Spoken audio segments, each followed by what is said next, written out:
وتكون الجبال كالعهن нежер енді сәл тамақ әріптері қатар келгендіктен екеуі қиын болуы мүмкін. Тамақтың ортасына айн, төмен жағынан хә.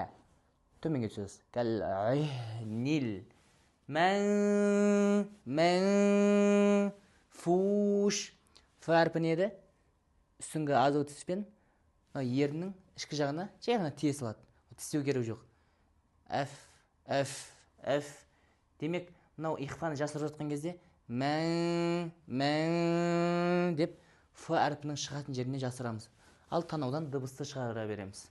Мәнфуш. Ватаку. Мәттабиғи. Нуль. Лыға кірдік. Қамария. Джиба. Мәттабиғи.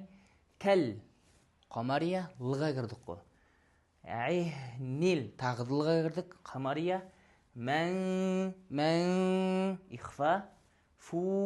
Негізі фуши. Фәәмма дейсік. Мәттабиғи. Бірақ тоқтайтын кезде не? Мұнда сукун арит, уақытша сукунда келеміз. Сол себепті бұл мәт ана сукунға жолығып тұр ғой.